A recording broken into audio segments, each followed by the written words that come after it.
Hola, ¿qué tal? Buenas tardes con todos, chicos. Muy buenas tardes. Tutora Janelli, también buenas tardes. Hola, hola, ¿qué tal, chicos?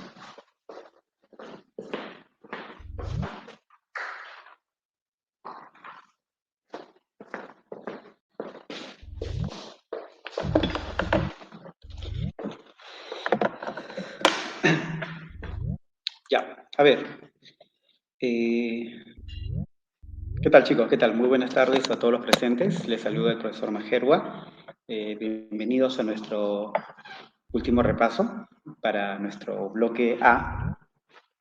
Y bueno, esperando que estén cómodos ahí en casa, listos para nuestro súper repaso de las fijas, ¿sí? Las fijas, chicos.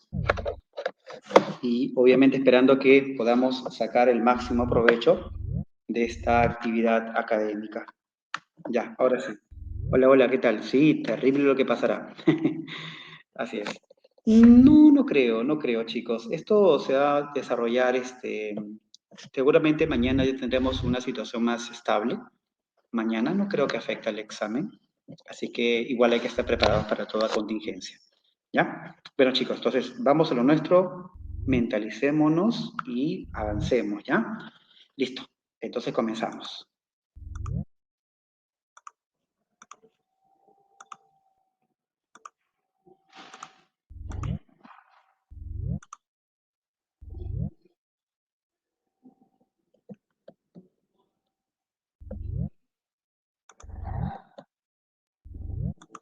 Ya, listo, vamos a empezar. A ver, a ver. Buenas tardes, hola, hola. Muy buenas tardes a los que se están conectando. Y listos. Vamos por aquí. Ya, ahora sí. Muy bien. ¿Me confirmas, porfa, si estás viendo todo el material? ¿Pantalla completa? Ya, genial. Lo máximo.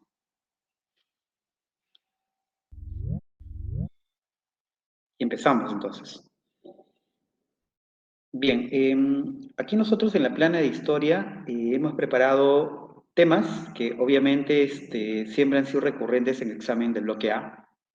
Ya, por ejemplo, este primer tema que tú vas a ver ahora es el tema de el periodo precerámico. ¿Recuerdan? A ver, hagamos algo básico y como una especie de reforzamiento, ¿ya? Vamos a refrescar algunas cosas de este periodo. Primero que este periodo se denomina precerámico, es un concepto que utiliza John Rowe, ¿de acuerdo? Que en esta época no hay cerámica, listo. Pero Lumbreras, ¿cómo llama este periodo? ¿Cómo lo llama? Un ratito. Lo llama el periodo, una primera etapa, periodo lítico. Luego tienes el arcaico. Y en este arcaico vas a encontrar dos fases. Ajá, muy bien, Aisha, muy bien. Periodo arcaico inferior, periodo arcaico superior. Si tú me preguntas cuál es lo más importante del periodo lítico, yo te voy a responder que aparecen tradiciones en el periodo lítico, tradiciones como costeña y la tradición serrana, ¿de acuerdo? Tradición costeña y tradición serrana. Si tú me dices qué cosa es la tradición costeña, yo te respondo así, se refiere a una economía bastante marítima, una economía muy marítima, ¿de acuerdo? Que tiene que ver con la pesca y el marisqueo. Se inicia la recolección de mariscos, ¿ya? ¿Correcto? Y entonces si yo voy a pescar, yo voy a tener un tipo de herramienta, ¿verdad? Y acá aparece mi herramienta más importante de esta tradición, la famosa herramienta con pedúnculo. Eso es la llamada punta, punta, punta. ¿Qué punta? La punta paija. ¿Correcto? ¿Estamos ahí? Y cuando me dicen tradición serrana, profe, allá, aquí voy a hablar yo de una economía depredadora, sumado también a la recolección de vegetales. ¿De acuerdo? Si yo digo depredadora, me estoy refiriendo a la caza de animales. ¿Ya? Ahí está. Profe, ¿y cómo yo compruebo que aquí hay depredación y recolección de plantas? porque he encontrado aquí una punta, la punta Lauricocha. ¿Está bien? La punta Lauricocha.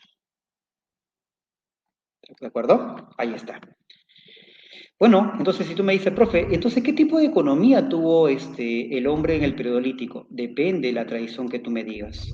Si me dices tú, economía costeña, marítima principalmente. Si tú me dices la tradición serrana, depredadora principalmente. En una sola palabra, ¿cómo llamamos esto de aquí en una sola palabrita? Ambas. Economía de subsistencia, ¿está bien?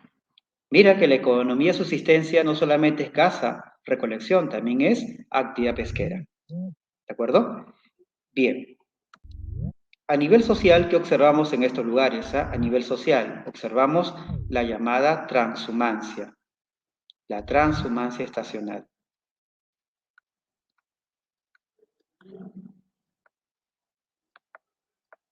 Ya está, la transhumancia. Uy, se me pasó por acá. Ya, ahora sí. Bien, y por último, en el arcaico inferior desarrollamos aquí la caza y la recolección, pero lo más trascendental es el inicio de la domesticación de plantas. Y en el superior ya vamos a encontrar la revolución agrícola. Recuerden que desde el periodo arcaico inferior en adelante se está dando el proceso de sedentarización, ¿ya? Ya está. ¿Correcto? Bien. Restos del Paleolítico. A ver, recordamos, Piquimachay, resto más antiguo arqueológicamente. Primeras herramientas. ¿Qué más, qué más, qué más? Toquepala, arte rupestre más antiguo. Escenas de cacería. Actos propiciatorios. Lauricocha, entierros humanos, arte rupestre y herramientas líticas.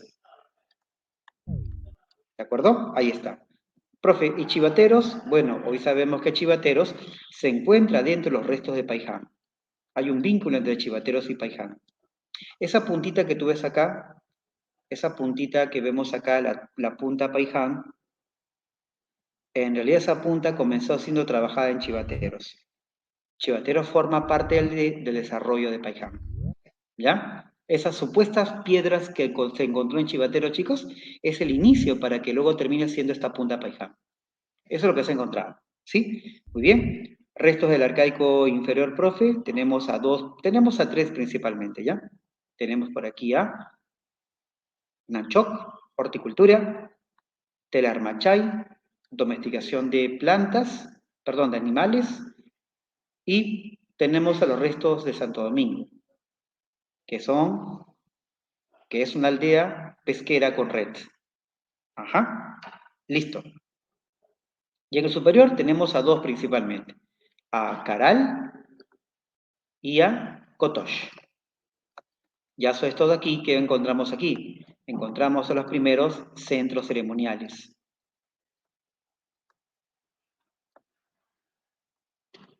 Pregunta, si son centros ceremoniales, esta es una arquitectura monumental, ¿verdad? Pero también es una arquitectura pública.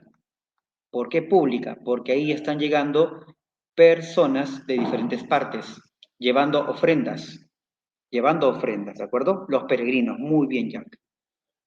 ¿Profesor no es Conchavín? Sí, pero eso comienza en el arcaico superior.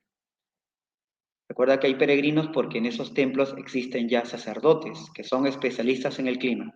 Eso ya comienza en el arcaico superior, mucho cuidado. Eso no es Conchavín. Conchavín se consolida más bien eso. Bueno, pregunta. Telarmachay. Lo primero que sabemos del Armachay es que es un centro del arcaico inferior. Aquí comienza la domesticación de animales, que es llamada también como el pastoreo. ¿Qué más nos dicen por ahí? Nos dicen que se ubica en Junín, ya está arcaico inferior.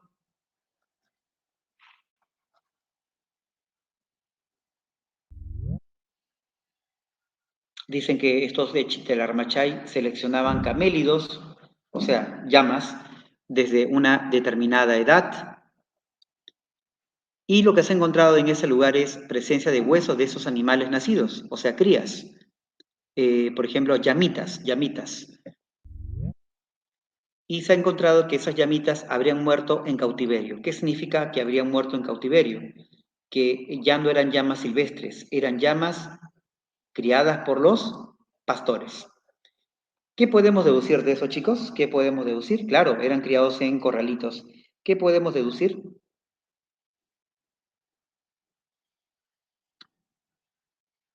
¿La B, bebé? Ah, sí, sí, claro. Recuerden bien, por favor, que para llegar a ser un pastor, ese pastor primero que tuvo que ser un cazador selectivo. Claro, muy bien. Clave bebé. Claro, excelente. Listo, muy bien.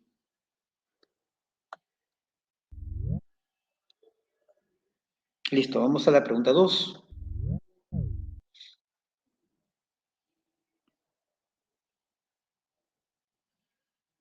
Ya, ahí está. Con relación al primer horizonte. Ajá, ¿qué es el primer horizonte? Chavín. Ya está. Dice que alcanzó un alto desarrollo en astronomía. No se olviden que los chavines eran grandes especialistas en el clima. Podían predecir los fenómenos ambientales, especialmente los vinculados al clima. Por eso que Chavín que era un gran oráculo. ¿Se entiende? Ahí estaban aquellos que podían predecir los fenómenos climáticos. ¿Está bien? Como se dice que daban las fijas, ¿no? Daban las fijas. ¿Y cómo daban las fijas los sacerdotes chicos? ¿Qué elementos rituales usaban estos sacerdotes para predecir los cambios ambientales? Muy bien, así es el uso de qué, ah? ¿Te acuerdas la conchita roja? El famoso, claro, el muyu, el espóndilos. ¿Qué era eso, profe? ¿Qué era eso? Era un bioindicador de cambios en el nivel de temperatura, en el mar, temperatura atmosférica, y eso podía predecir los efectos de estas alteraciones climáticas. Además, también los chavines, los sacerdotes, fueron grandes ingenieros hidráulicos, como lo confirmamos, porque en Chavín se han encontrado galerías. A ver, pregunta. ¿En Chavín qué tenemos? ¿Galerías subterráneas o filtrantes? En Chavín.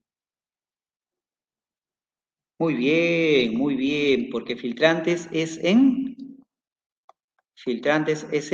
Nazca, este subterráneo. ¿Ven? Ahí está su ingeniería. Entonces, todo esto de aquí, chicos, el uso del muyu y el uso de estas galerías, ¿cuál era su objetivo? Recuerda que el sacerdote que decía, mira, yo te voy a hacer conocer cuándo va a llover, pero tienes que traerme ofrendas. Mira que yo voy a hacer que tú tengas agua en tu valle. Si no me entregas ofrendas, te corto el agua, tipo sedapal. Uso galerías subterráneas y te corto el agua. Entonces, ¿qué están haciendo estos sacerdotes?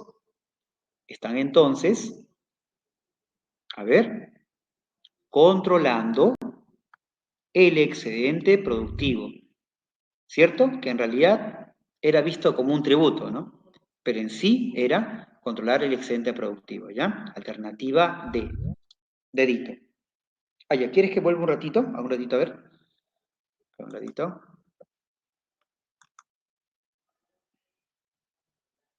Ya. Ahí. Así es, Romina, puro chantaje. Bueno, en realidad, Romina, eso en realidad se llama control ideológico, ¿no? O también lo llaman algunos control del inconsciente colectivo. Recuerda que la gente iba a Chavín de Guantar para dejar su ofrenda.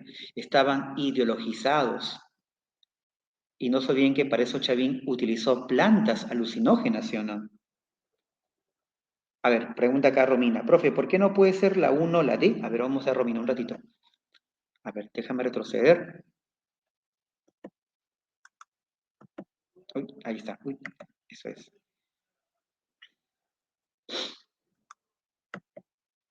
Está un poquito lag. Ahora sí. Ups, ya. Está un poquito lag la máquina, chicos, disculpen. A ver. Ya, ahora sí. Romina dice, profe, ¿por qué no puse la D? Telarmachay fue el primer sitio donde surgen nuevas especies domesticadas. Mira, Romina, yo tengo una pregunta y para todos los chicos, a ver. ¿Qué animales son los domesticados? ¿La llama y la alpaca?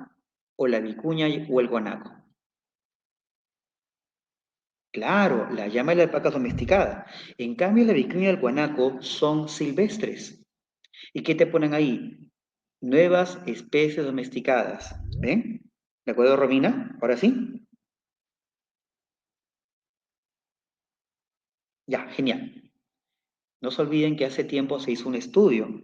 ¿De dónde proceden las llamas? Las llamas proceden del guanaco y la alpaca procede de la vicuña. ¿Te imaginas? Es como yo te dijera, ¿no? El pollo, ponte el pollo con no sé, con un dinosaurio, algo así, porque tienen vinculación, ¿sí o no? Bueno, sabemos que las aves son descendientes de los dinosaurios de alguna manera, ¿no? Porque son ovíparas, ponen huevos, claro. Entonces, es un caso muy especial donde tú ves al animal silvestre y a su vez ves al animal domesticado.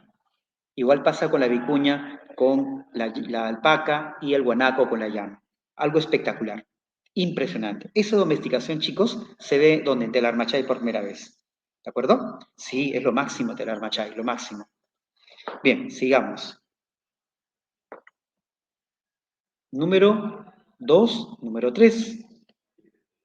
Ajá.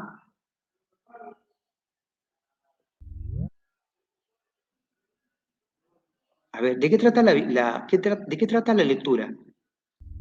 Mira, si tú eres muy, pero muy hábil y rápido, yo sé que lo eres, vas a encontrar, siempre recuerdas palabras claves. En una lectura, trata siempre de hacer una lectura rápida y encontrar palabra o frase clave. A ver, aquí en esa lectura rapidita y violenta, ¿cuál es la palabra o frase clave? ¿Qué te parece esto? ¿Sí o no?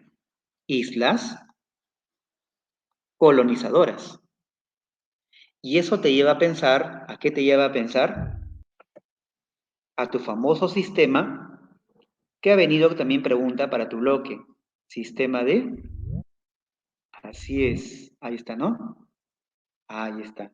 El control vertical, vertical de pisos ecológicos, ¿verdad? Porque la altitud, ¿qué genera la altitud? Diferentes climas, ¿sí o no? Y al haber muchos climas, ¿qué hay? Diferentes cultivos. Repito, diferentes cultivos, variedad de cultivos. No me estoy hablando de cantidad, sino variedad de cultivos. Si son variados, muchos cultivos son complementados.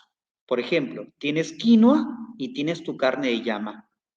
Tienes toyuco y tienes tu carne de alpaca. Tienes ahí tu chirimoya, pero a la vez tienes tu maíz. Estás complementando la producción. Ese sistema llamado como archipiélago, ¿está bien? Vertical, porque estás tomando en cuenta la altitud que te genera. Te genera, por ejemplo, una variedad de recursos. Profe, una pregunta. Una vez que la gente que practica esto tiene recursos variados, ¿qué hace? Lo intercambia. ¿A través de qué? Trueque. No comercio, ¿ah? Trueque. ¿Correcto? A ver, imagínate tú estás acá, estás en la selva, tú estás acá, tu lugar con quien quieres cambiar está aquí, mira, la costa, y por acá tienes a la gente de la sierra, ¿está bien? ¿Cómo se llaman esos intercambios, chicos, que van de la costa, la sierra, y de la sierra van a la selva, y viceversa? ¿Cómo se llaman esos intercambios? Excelente, Jack. Intercambio transversal. Ahí se observa el famoso trueque. ¿Está bien? La pregunta es, La cita fue extraída del texto tal. De esto podemos inferir que se hace referencia a qué. ¿A qué se hace referencia, chicos? ¿La D? Claro, muy bien. El control de excedentes de producción de diferentes pisos altitudinales. Magnífico. Muy bien. ¿Estamos, chicos? ¿O tienes acaso otra alternativa que pueda ser opción? Así es, la D, la D de disolver. Ya está. A propósito de lo que pasó en la mañana. Así es. Ya está. Qué bravo, ¿ah? Ya. Listo, chicos. Eso suele ser siempre la clave, ¿no? Eso suele ser siempre la clave, ¿verdad? La D. Así lo disolvió, así lo disolvió. Ujú. Así es. ¿Listos? Vamos a la número 4. Chicos, ¿viene Imperio Inca o no viene? Sí, sí viene, y viene bastante, ¿sí o no? Viene bastante. Una fija, claro. Vamos, chicos, el tema del Congreso lo conversamos un poquito después de que hace el tiempo, ¿ya? Vamos a concentrarnos por acá. Listo. Vamos, chicos. A ver, sociedad imperial. Mira, si yo digo sociedad del Imperio Incaico, hay que tomar en cuenta que en la sociedad incaica vamos a encontrar algunas cosas particulares, ¿ya? Por ejemplo, yo te digo diarquía. ¿A qué se refiere en la época inca diarquía? A que habían dos dinastías que cogobernaban, los Hanan y los Urin. Número uno. Yo te puedo hablar, por ejemplo, de correinado. ¿Qué significa correinado? Que había un inca oficial y un sucesor. El inca y el auqui, ¿cierto? Ahí está, muy bien. Y si yo te digo, por ejemplo, dualidad, eso se refiere a esto justamente, ¿no? La dualidad se puede observar como una regla tanto en la diarquía como en el correinado. Ya, la diarquía y el correinado son expresiones de la dualidad. Ah, ya, buena aclaración, Jenny. Pero también tengan en cuenta que cuando yo digo Hanan Cusco, yo me refiero al propio Inca, ¿no? O sea, al Inca militar, ¿no? A un Pachacútec, me refiero a un Tupac Yupanqui, a un Huayna Cápac.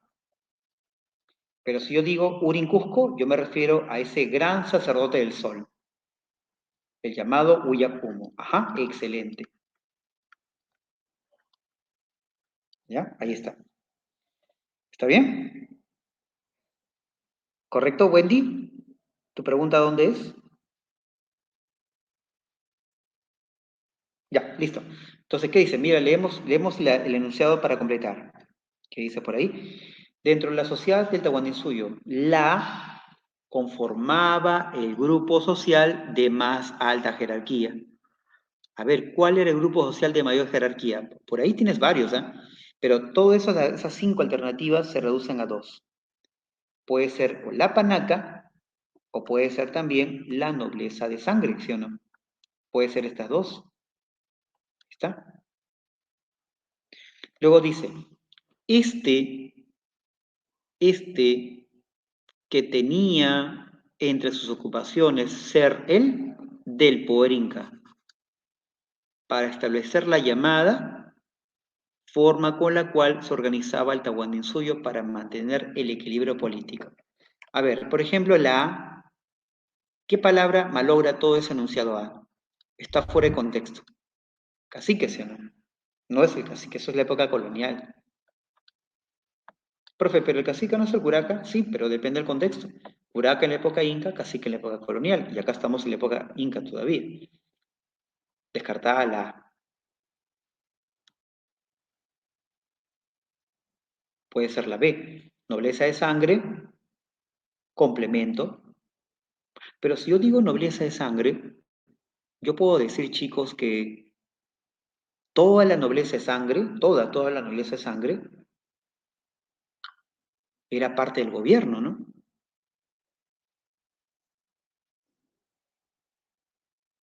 Ujú. La C, no, no puede ser nobleza privilegio, porque ellos no son parte de la élite más poderosa. La D, nobleza de sangre, auqui, diarquía. Eso suena mejor, ¿eh? Pero el problema está, chicos, que la diarquía se refiere al gobierno del Inca y Buyacumo. En cambio, cuando digo correinado, es Inca y Auqui. Entonces no funciona la diarquía. Caramba, se mueve esto.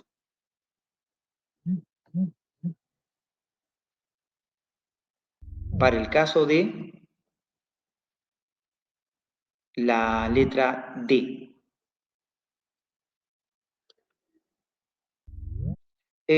Reemplazo tampoco. Tampoco reemplazo. Bueno, no tiene sentido reemplazo. Clave correcta, alternativa B. Nobleza de sangre, complemento y la dualidad. ¿Está bien?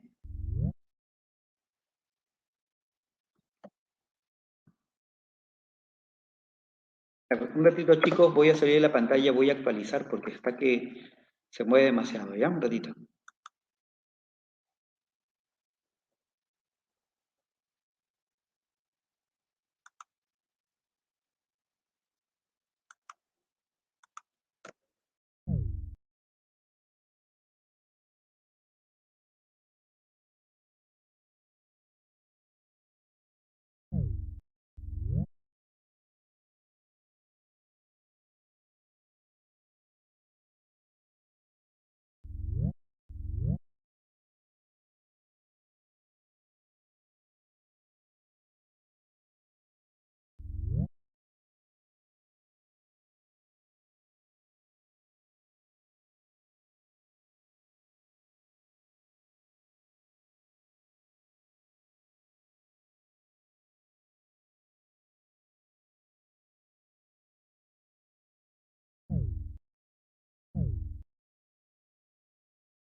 Ahora sí, chicos, disculpen, me había automutado, disculpen.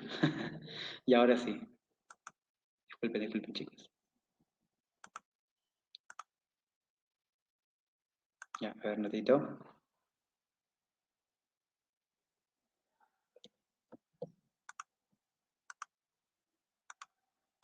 Me había hecho autocensura. Me había hecho una propia disolución. Ya, ahora sí. Dentro de la cultura chincha, el uso del espondilus fue conocido por su relación con el sistema religioso. Recuerden que el espondilus es un bien ritual. Chicos, el espondilus para los pueblos de la sierra, además, es un bien, eh, digamos, un bien local o es un bien exótico. Muy bien, es un bien exótico. Entonces, ¿qué más dice? ¿Y será un bien nutricional? ¿Se podrá comer el espondilus? No, no, no es un bien nutricional, ¿ya? Ahora, dice que además de ser un bien religioso, ¿qué más era? ¿La C? ¿Cosito? ¿Está bien? ¿Sí? Claro, la A no puede ser, pues no es un centro de culto, no es un espacio de culto, ¿no? Sistema comercial de los... No, esto más bien lo usaban los pueblos de la costa.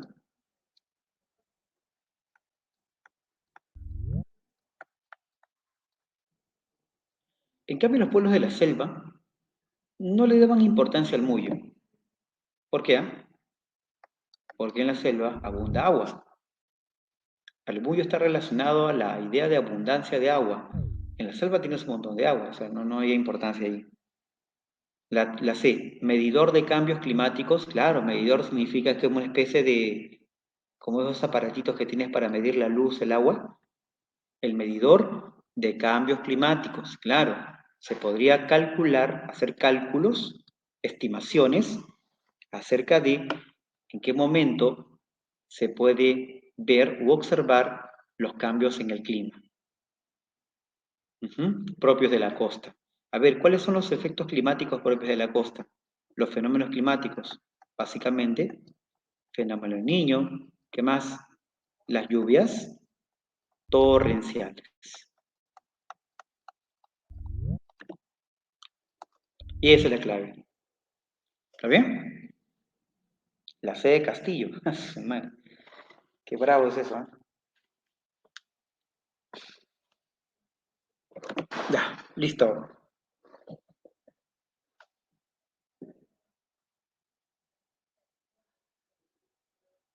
Pregunta 6. ¿Llega o no llega el tema de reformas urbánicas? Sí, es un clásico, ¿no? Es un clásico, claro. A ver, vamos a colocar algo bien importante, ¿ya? Yo te voy a preguntar algo, ¿ya? Me vas a ayudar. Dime, ¿cuál fue de todas las reformas urbánicas, comercial, administrativa, cultural, fiscal, cuál fue la reforma borbónica más exitosa? Ah, no fue la reforma comercial del todo, fue la reforma esta de acá. Sí, porque aumentó los impuestos como la alcabala. ¿Qué más aumentó? También aumentó el tributo y también se crearon instituciones para poder cobrar eso de ahí. Por ejemplo, chicos, yo digo,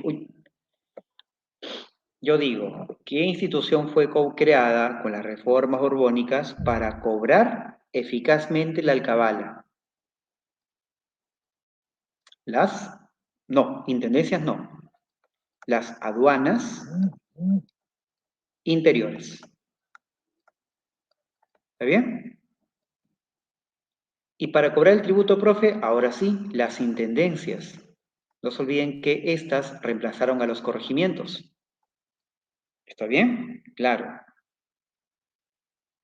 Y entonces, ¿qué reforma económica? Económica encontramos en el siglo XVIII.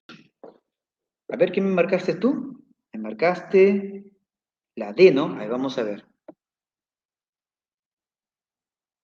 Bueno, tiene que estar el libre comercio, ¿está bien? Tiene que ser libre comercio. Profe, ¿es el libre comercio tipo Toledo, profe?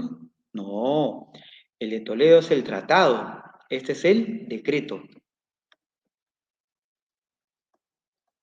¿Está bien? Claro. No puede ser la de Toledo. Toledo es tratado y un tratado es entre países. Y para ese tiempo Perú no era un país, era parte del Imperio Español. ¿De acuerdo?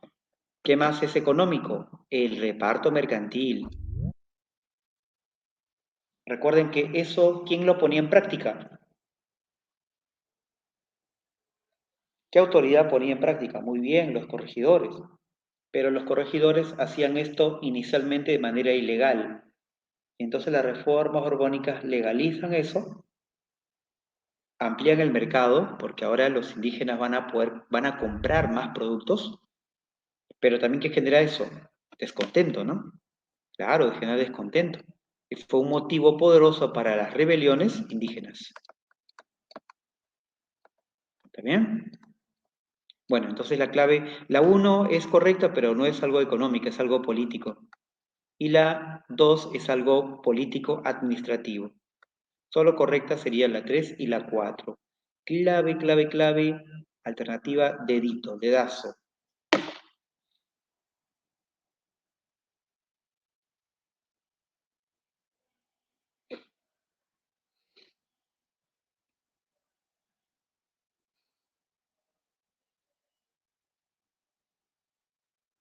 Ya, listo. Vamos a la siguiente, pregunta 7.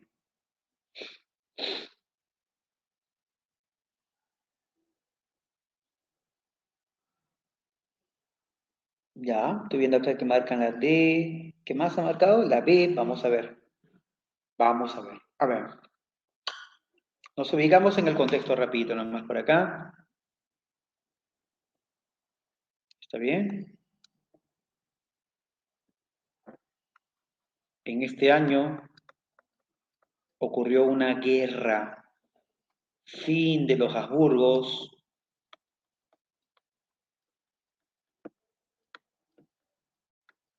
y comienzo los Borbones. Profe, ¿y eso cómo se dio en España? La guerra de sucesión española.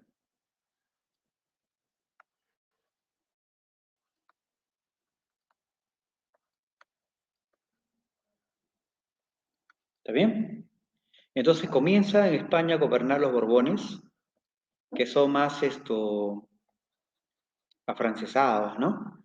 Y como recuerdan los Borbones, que están muy emparentados con el rey Luis XIV, ¿te acuerdas? El rey Sol, el Estado soy yo. ¿Qué son los Borbones? Son más absolutistas, son más absolutistas, ¿eh? ¿Está bien? Por eso quieren un mayor control, ¿ven? Más control, ahí está. Otras cosas, ¿qué reformaron ellos? A ver, ¿qué reformaron ellos? La A, la llegada, no. Mira, si las reformas del virrey Toledo, ¿cierto? Las reformas del virrey Toledo, toledanas, ¿verdad? ¿Recuerdan? La mitad, reducciones, tributos, ya, ok. Con esas reformas toledanas, ¿llegaron los jesuitas? ¿Con qué reformas fueron expulsados los jesuitas? Reformas borbónicas. Ajá. Obviamente no puede ser alternativa A.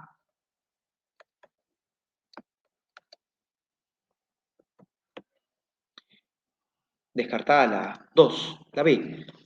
El inicio del cobro del tributo indígena en monedas. ¿Cuándo se establece este cobro del tributo indígena con monedas? No se olviden. Reforma de Toledo. Claro. Chicos, una pregunta. ¿Y para que cobren el tributo indígena en monedas, qué institución fue creada?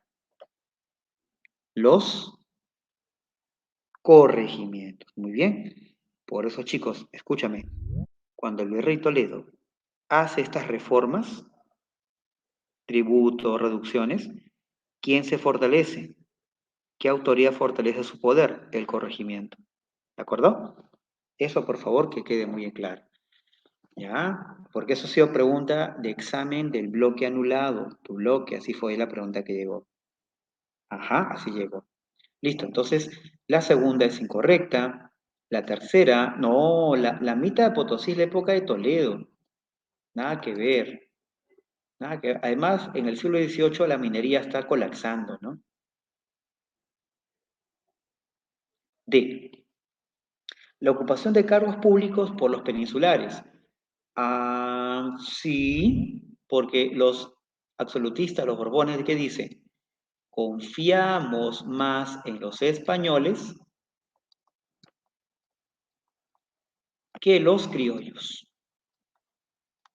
¿Ok? Ya está. Profe, ¿y qué diferencia hay entre un peninsular que el rey Borbón confía y un criollo? Es que los peninsulares eran más profesionales.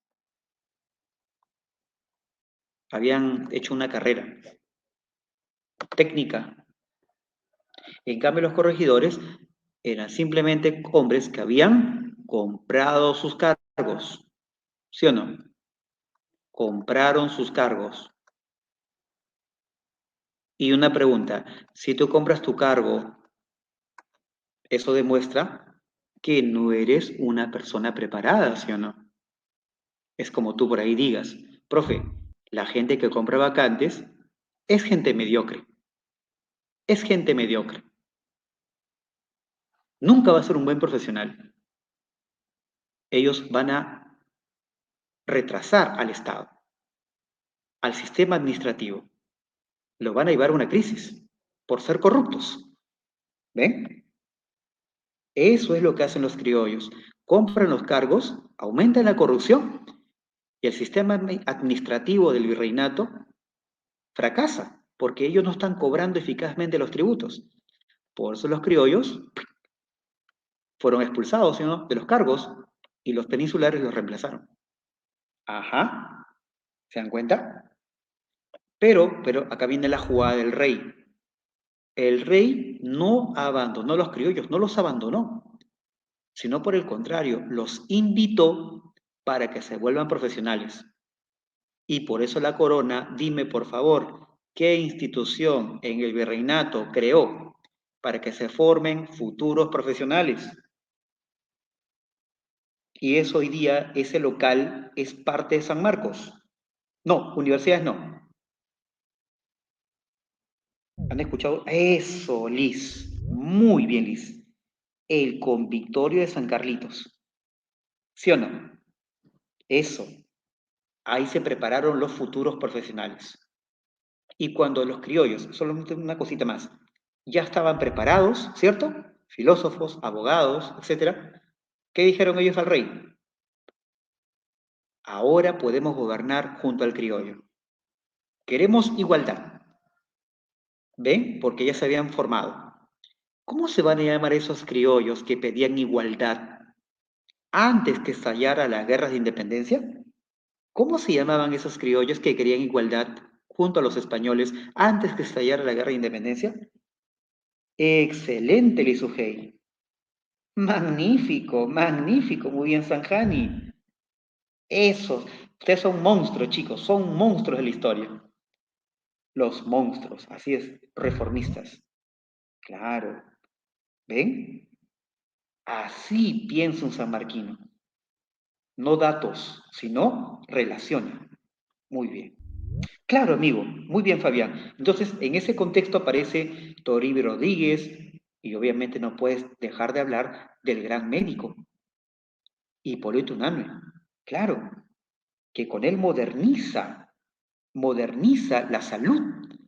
Por ejemplo, él propone crear la Escuela de Medicina de San Fernando. ¿Por qué creen que se llama San Fernando? San Fernando, porque era en nombre del rey Fernando VII. Claro. No era por tantos santos, sino por el rey Fernando VII también. Ajá. Ya, a ver, dice, allá, ¿quién enseñaba en el convictorio Liz? Era Toribio Rodríguez de Mendoza. Ujú. No se olviden que Toribio Rodríguez era algo así como un rector, tipo como la rectora Geri, algo así. Era Toribio Rodríguez de Mendoza. ¿Y qué hizo como rector Toribio? Le dijo a los profesores, a los catedráticos, miren muchachos, enseñen a los alumnos con estas materias. Y comenzaron a estudiar en el convictorio a quienes leyeron a Rousseau, a Voltaire, a Montesquieu, leyeron la obra de Smith, La riqueza de las naciones, comenzaron a leer a Immanuel Kant, imagínate. Entonces están nutriéndose de ideas liberales, ¿sí o no? Pero no radicales, sino moderadas. Claro, la corona española tampoco pretende pues que el criollo que se educa sea un crítico al sistema, ¿no? O sea, puedes criticar en el sentido que puedes proponer cosas nuevas, pero no critiques para hacer una rebelión, ¿no? Ahora, yo te hago una pregunta chiquitita. Entonces, ¿Cómo se llamó la política de la corona española? Que le dio poder al rey, pero a la vez permitió el ingreso de ideas liberales al virreinato. Excelente. Despotismo ilustrado. ¿Ven? Esas son las reformas borbónicas en el campo cultural. Son despotismos ilustrados. Magnífico.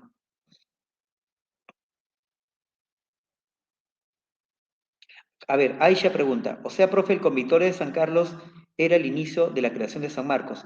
Lo que pasa, Aisha, que en ese tiempo el convictorio de San Carlos y San Marcos eran dos entidades diferentes. San Marcos, hay una reforma en San Marcos, con las reformas borbónicas, San Marcos se reforma, cambia su currícula de estudio, pero cuando llega la independencia, el convictorio de San Carlos pasa a ser de San Marcos. ¿Por qué?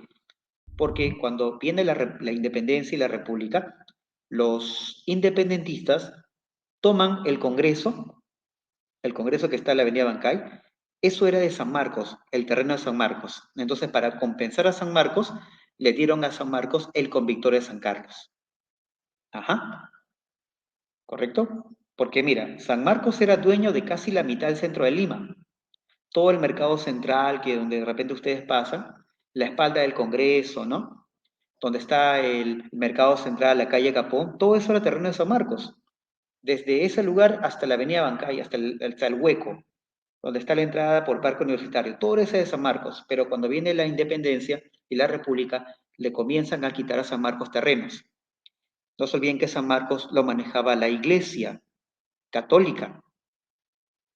Entonces, ¿qué está ocurriendo ahí? Está ocurriendo un proceso de ¿qué?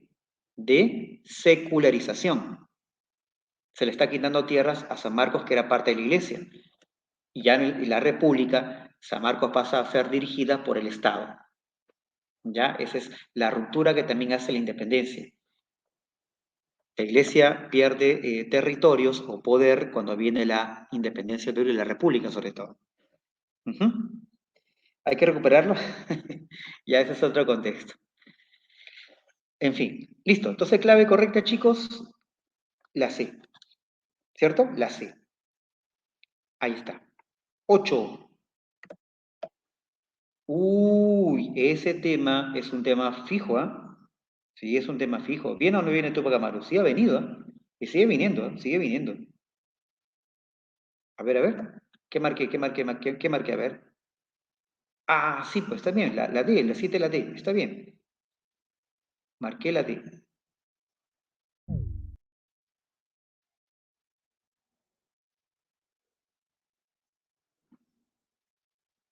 ¿La C? Ah, ya. Entonces me equivoqué. La D debe ser. ¿Ya? Laxus. Ahí está. La D. Ahora sí. Dina. 8. Rebelión de Tupac Amaru. A ver, cuando nos dicen de la rebelión de Tupac Amaru, hay varias causas adicionales. Hay varias causas. La mita, el reparto mercantil,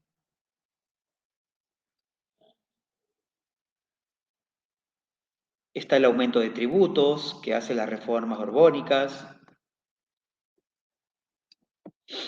y también están aspectos como, por ejemplo, el retorno de la idea de Incarri, el mito de Incarri, ¿no es cierto? Y de todas esas causas, la que genera el estallido termina siendo esto, ¿no? El reparto. Ah, y ahí no debes olvidar el abuso de los corregidores, pues, ¿no? Claro, los corregidores. Bien, la rebelión tuvo dos fases, la quechua y la aymara. En la quechua, que es la más estudiada, se plantea que el cacique Tupac Amaru tuvo una alianza de criollos, ¿no? Algunos criollos solapadamente o sigilosamente apoyaron al cacique Tupac Amaru, pero también los criollos a quien apoyaron a la vez, al virrey, ¿ya? O sea que los criollos se la jugaron, ¿no? tanto a favor de Tupac Amaru como también a favor del virrey. ¿Correcto? Ah, ya, no te preocupes, Jorge. ¿Qué era el reparto mercantil? Era la venta forzosa de mercaderías a los indígenas. Mercadería que para el indígena no era muy útil. ¿Está bien? Sombreros, pantalones, espejos. Y eso era una forma de endeudar al indígena, endeudarlo, ¿ya? Para luego cobrarle con altos intereses. Ese es el reparto mercantil. ¿Está bien? Ahora, en la fase aymara, los caciques no van a confiar de los criollos. En la fase aymara, los caciques, mira, escucha, desconfían de los criollos. Hay una desconfianza de los criollos.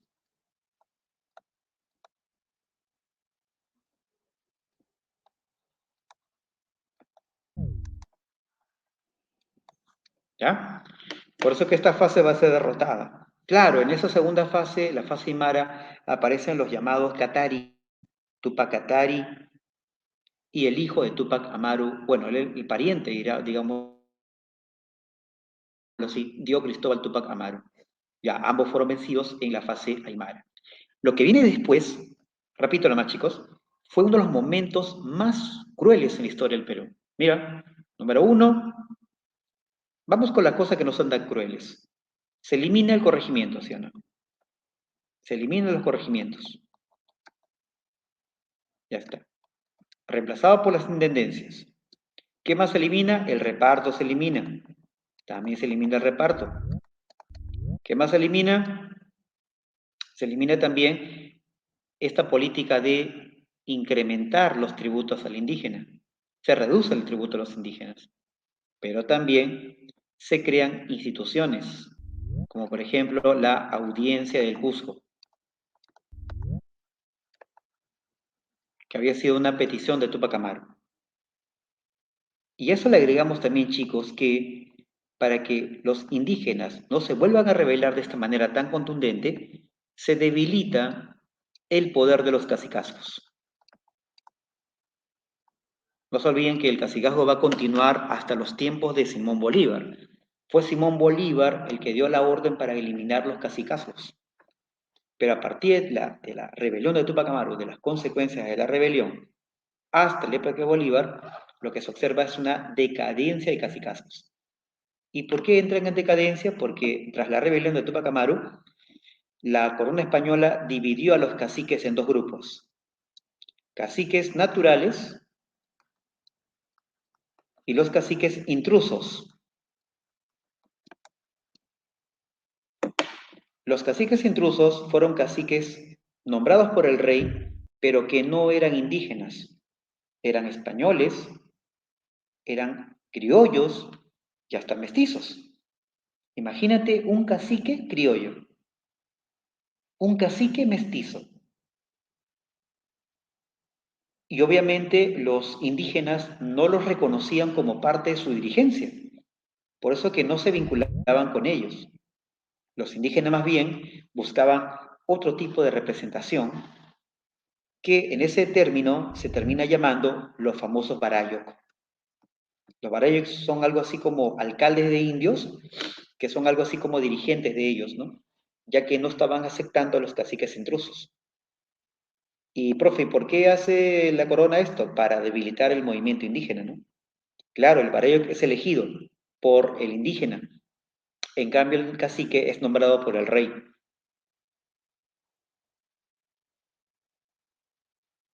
Claro, los indígenas querían su cacique color humilde. Si no, no había cacique. Si se veía un cacique así tipo color coco, color leche, no, no pasa nada. Mi cacique marrón o nada.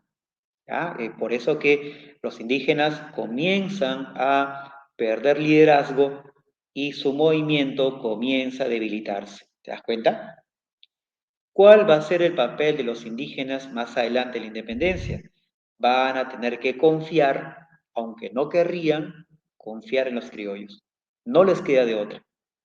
Profe, ¿y cómo una persona que desconfía de otra puede volver a confiar? ¿Sí o no? Si te ha traicionado y quieres que te volver, que quiere hacer esa persona quiere que tú vuelvas a confiar, ¿qué es lo que tiene que hacer? Claro, o sea, la confianza puede perderse, pero te la puedes ganar muy difícilmente. ¿Sabes con qué va a pasar? Tienes que prometerle algo grande, muy grande a esos indígenas, demasiado grande. La única forma, ¿cuál es? Decirle a ellos que son iguales. Cuando venga la independencia y la república indígena, tú y yo seremos iguales ante la ley. No hay otra. Y eso fue lo que los indígenas usaron para ganarse confianza de los criollos. Las promesas, que al final no se cumplieron, porque cuando viene la república, el tributo indígena se mantuvo. Se suponía que ya no iban a pagar, ¿no? Porque se supone que si tú eres igual al criollo, no puedes estar pagando un tributo por ser marrón, por ser indígena. La idea es que cuando venga la república nadie pague tributos, pero pagaron. Y eso fue pregunta del bloque A anulado. Escúchame, si la república defendía la idea de igualdad, pero el indígena siguió pagando tributos, entonces, ¿qué significó eso? Que la República tuvo que dejar de lado sus principios, ¿sí? Sus principios jurídicos, para poder cobrar el tributo, ya que la República se encontraba en crisis. Así pasa, pues chicos, ¿no? La crisis económica hace que la República deje de lado sus principios republicanos de igualdad y termine cobrando tributos a la indígena hasta los tiempos de Castilla, ¿no? Así es, ¿no? Y eso es lo que va a terminar siendo el problema, la gran promesa, como se dice, la deuda de la República para los indígenas, ¿no? Hasta los tiempos de Castilla. Ajá. Claro, claro. Al inicio San Martín abolió el tributo, pero con Bolívar retorna el tributo y eso se queda hasta la época de Castilla. Castilla abolió el tributo, ¿ya? Y bueno, los indígenas tranquilos, hasta que llegó una guerra en la República y esa guerra hizo que los gobiernos vuelvan al tributo. ¿Qué guerra fue esa? La guerra contra Chile. Por eso que después de la guerra contra Chile vamos a ver el tributo que sigue siendo pagado por los indígenas, ¿no? Claro, ten en cuenta que en la República el tributo indígena no se llama tributo, se llamaba contribución personal. Así es, Estelis. ¿Correcto? Sí, Castilla era un pata. Mira, en ese tiempo cuando tú decías de derecha, era algo así como un conservador. Ajá. Pero en fin, vamos a ver eso poco a poco, ¿ya? Clave correcta. ¿Lograron la victoria en Sacarara? Sí, la mayor victoria de Tupac Amaru. ¿Es el primer intento de independencia? Mira, si estábamos en la época de Velasco y San Marcos hacía una pregunta en la época de Velasco sobre esto, San Marcos hubiera marcado correcto. Pero como ya no estamos en la época de Velasco y hay más estudios sobre Tupac Amaru, obviamente hoy sabemos que la independencia no comienza con él. ¿Ya? No comienza con él. No quiso, lo que pasa es que Tupac Amaru no hablaba de república, no hablaba de libertad en el sentido ilustrado, la libertad individual. Tupac Amaru más bien quería restaurar el imperio inca. Y el Tahuantinsuyo implicaba que el pensamiento de Tupac Amaru era un pensamiento más milenario, ¿me entiendes? Cuando los líderes indígenas dicen, vamos a volver al pasado, vamos a volver al mundo andino, eso se llama pensamiento milenario o cíclico, ¿sí o no? Volver al pasado para que todo sea igual y sea mejor. Pensamiento cíclico, que es un pensamiento medio religioso, ¿eh?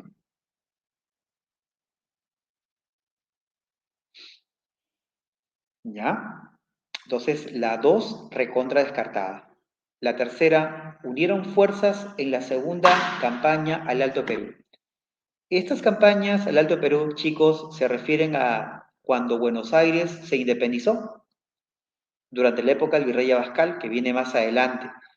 no hay contactos entre esa independencia de Buenos Aires porque todavía no existía en la época de Tupac Amaru. Descartada la 3. La 4. ¿Tuvo como consecuencia la supresión de los corregimientos? Sí.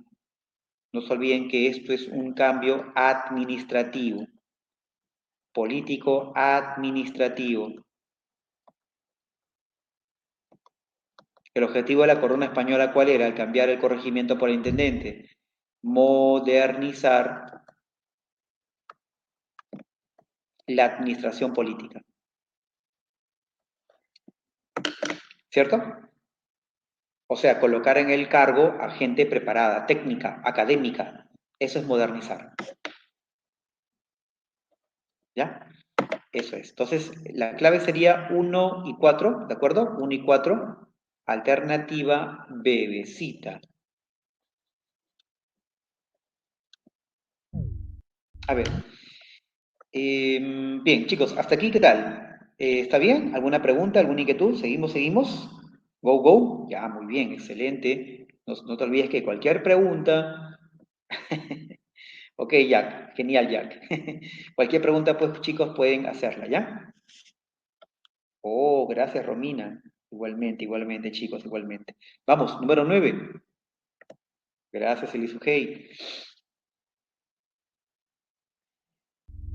Espero verlos, chicos, el día del examen, ¿ah? Para darles energías positivas, chicos, sí. ¿Ya?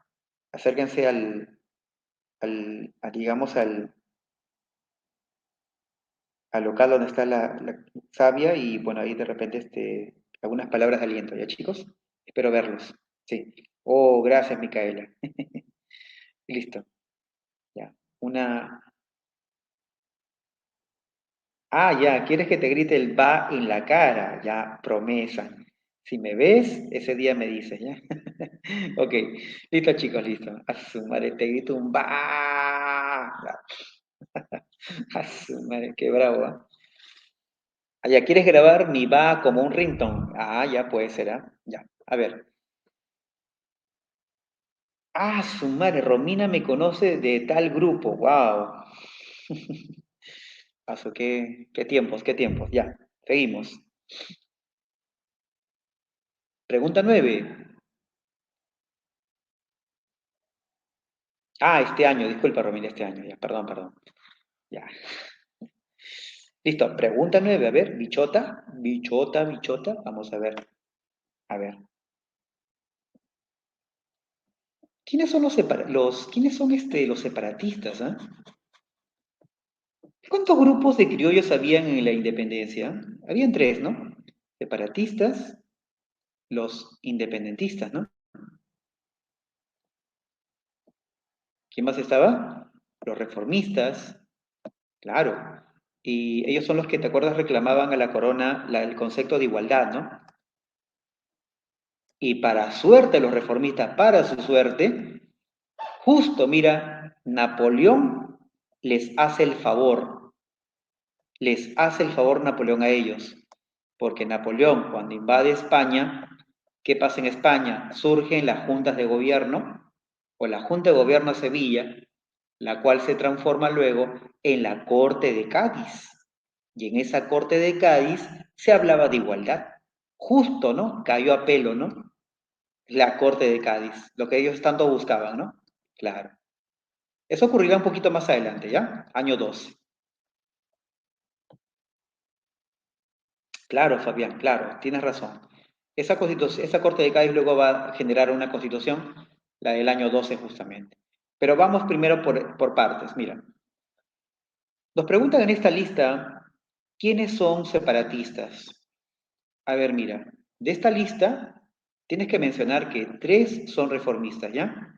Perdón, dos son reformistas. Toribio Rodríguez de Mendoza, que no está, Baquíjano y Carrillo. Él fue sanmarquino, ¿eh? Baquíjano y Carrillo.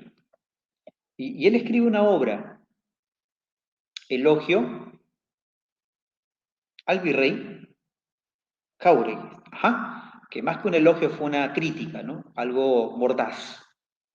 Criticaba el mal gobierno, ¿no? Eso es lo que eran los reformistas, ¿no? El mal gobierno.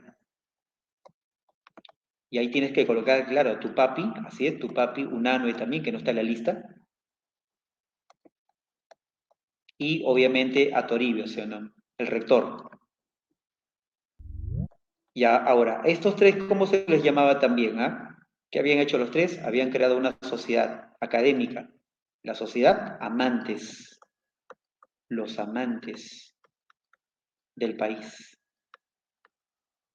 Objetivo de los 12 amantes del país, difundir conocimiento, difundir conciencia, pero a través de qué? La publicación de la prensa, y ahí está la revista El Mercurio Peruano. Profe, una consulta. Y si en Lima estaba la Inquisición, que quemaba libros, ¿verdad? Quemaba revistas, porque la Inquisición tenía una lista de libros prohibidos, el índex.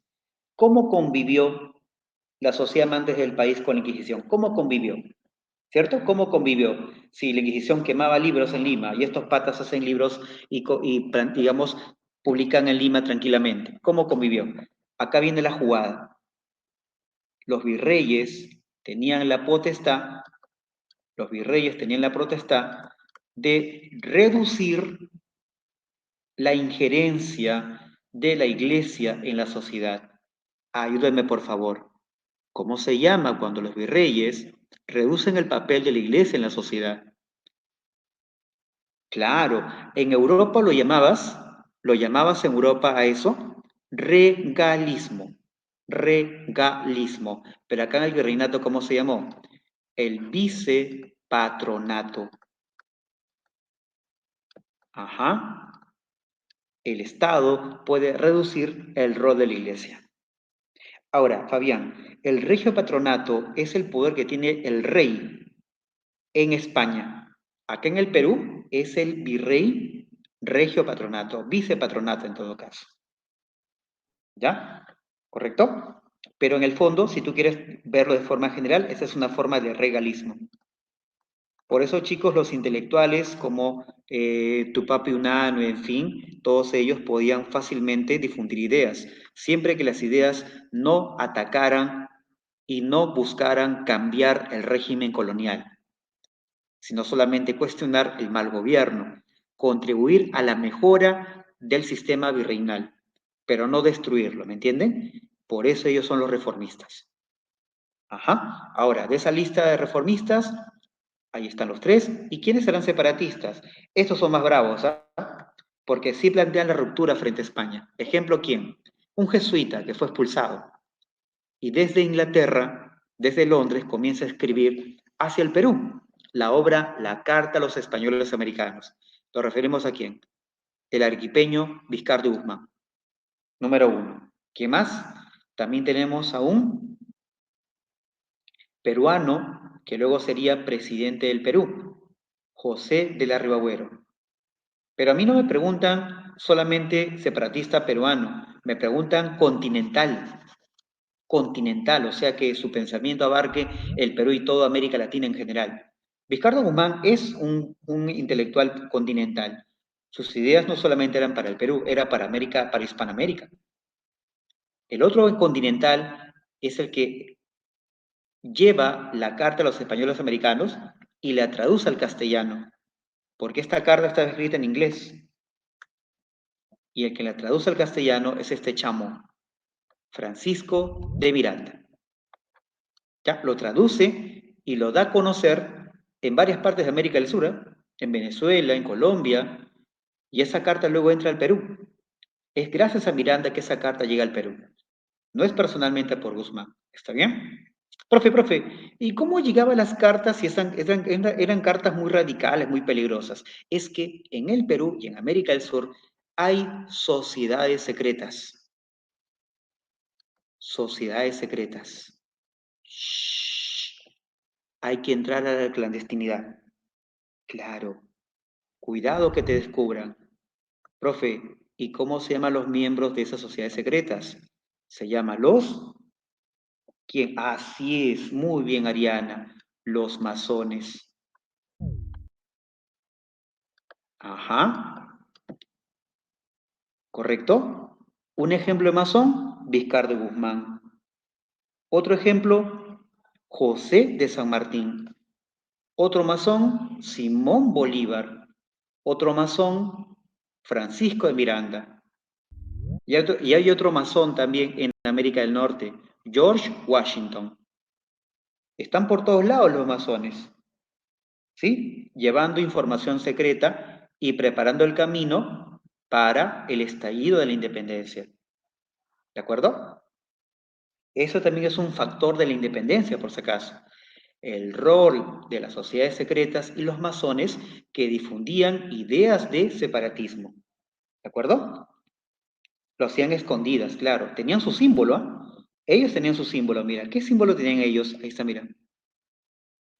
Un ojo dentro de un triángulo. Claro. ¿Qué más? ¿Qué más? Otro símbolo también es un compás. ¿Han visto el compás? Así es, claro. La letra G. Arbolito no, el arbolito no. El arbolito es de savia. Eso lo conocen todos. ¿Ya? Son símbolos secretos. ¿Está bien? Ya está. Entonces, la clave sería, mira, como te dicen continentales, solo serían pues 2 y 4, ¿no? La clave dedito. El último masón es Richard Swing. No, él es muy evidente. Los masones no son muy evidentes, son bien solapas los masones. Actualmente hay masones, ¿ah? Actualmente hay masones. Pero un masón no es, en realidad, el grupo masónico no es una religión, no es una suerte de religión, ¿no? Ellos son básicamente una sociedad secreta, clandestina. Por ejemplo, en la Revolución Francesa, ¿quién fue masón? Voltaire. Voltaire fue un recontramasón. El mismo Rousseau también fue masón también, ¿no? ¿Ya? Entonces acá la clave sería la clave de, ¿por qué no puede ser besito, profe? ¿Por qué no puede ser 1 y 4? Porque te dicen continentales. Y Ribagüero, su pensamiento fue más nacional, ¿de acuerdo? Fue más peruano, nacional, ¿de acuerdo? Ahí está. 1 y 4. Ah, perdón. Perdón, chicos, perdón.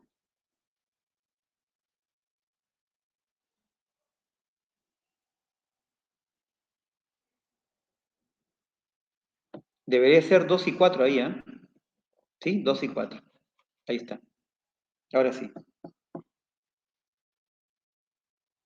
¿Sí? ¿Listo? Ya, ahora sí, mejor. Muy bien. Vamos a la número 10.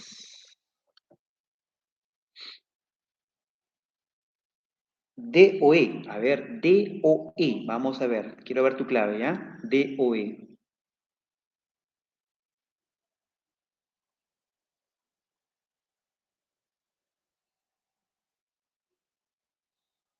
A ver. Ala, profe, esos datos, ¿ah? Son bien dateros aquí, profe. Sí, pero podemos empezar con lo más sencillo, ¿no? ¿Qué te parece si vamos con eso de la sociedad amantes del país con el mercurio peruano, ¿no? Va de la mano, ¿no? Mercurio peruano. Ahí está. Claro. 2 con B. 2 con B. Ah, entonces puede ser esta o puede ser esta, ¿no? Entonces, más descartada. Descartada, descartada y descartada. Ya está. Bonita pregunta, ojalá que no venga. Ya, vamos a ver. ¿Qué más? ¿Qué más? ¿Qué más?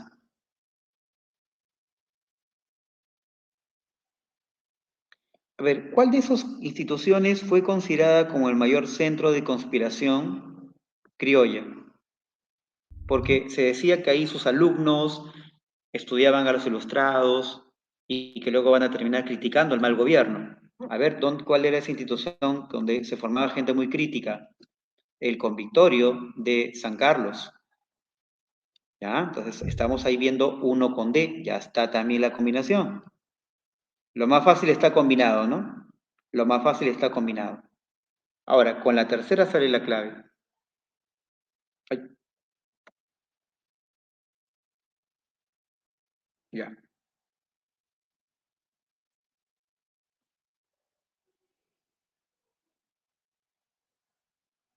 A ver, ¿en qué año fue fundada la Escuela de Medicina de San Fernando? ¿En qué año?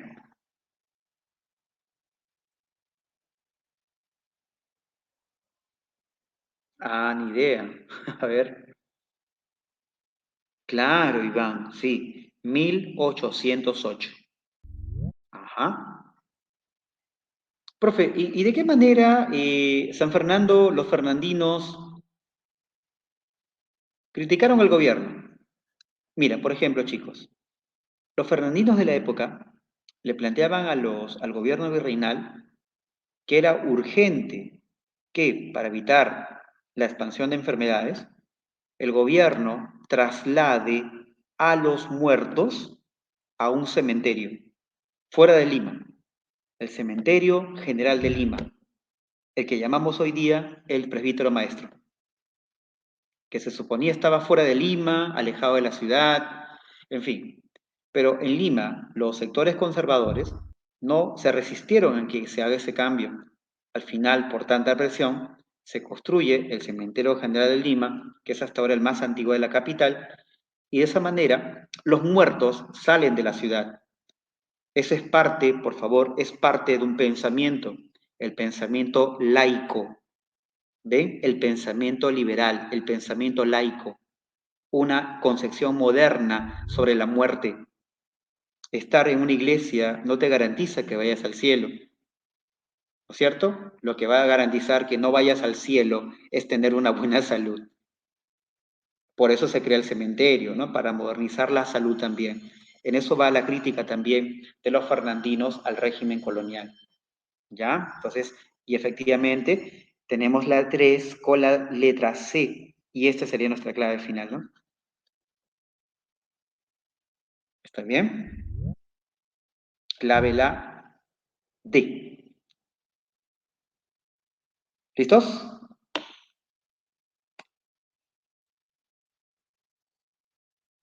Dime, Pilar, ¿a qué te refieres con tu pregunta? ¿Exactamente qué? ¿A qué se crea? Se crea el cementerio presbítero maestro. Eso fue parte de la propuesta por ejemplo, de Hipólito Unánue, ¿no? Claro.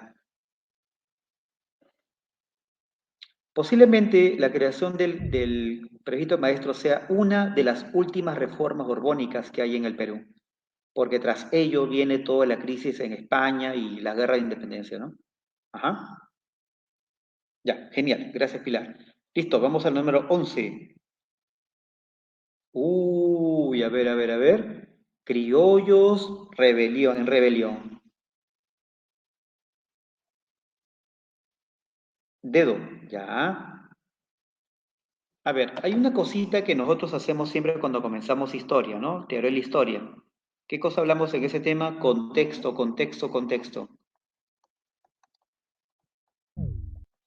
A ver, estas rebeliones, chicos, se dieron entre 1811 a 1814. ¿Qué está pasando en España? Tres cosas importantes.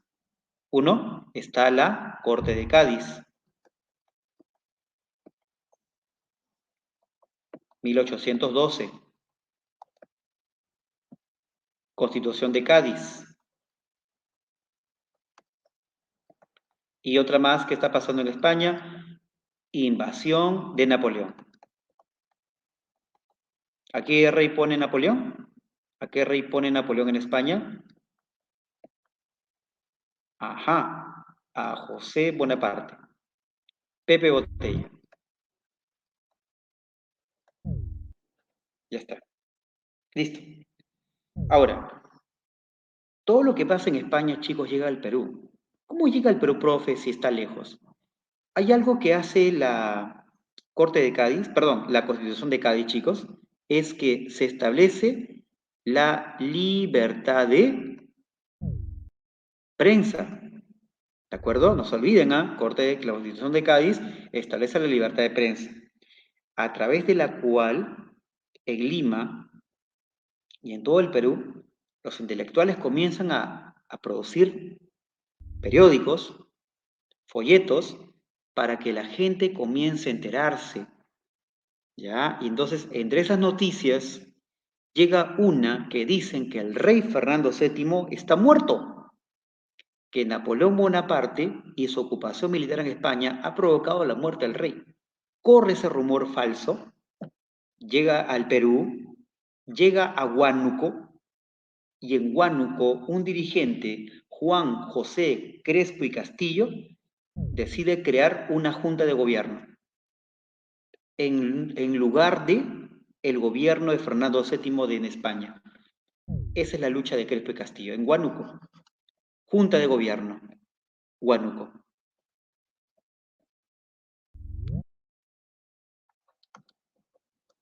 En Perú también hubo junta de gobierno, ¿eh? No solamente en Caracas, Buenos Aires, Santiago, también en Huánuco. Un año antes, en Tacna, se había revelado este dirigente, Francisco Antonio de Sela, dirigente que criollo, ¿ok? Se reveló en Tacna y tuvo el apoyo de caciques. A ver, profe, ¿cómo es eso? Los caciques, ¿están apoyando a los criollos? Sí. ¿Y no era eso, profe, de que los indígenas tenían desconfianza y no apoyaban a los criollos? ¿Qué ha pasado? ¿Qué ha pasado para que el criollo tenga el apoyo de los caciques y por tanto de los indígenas? ¿Qué ha pasado?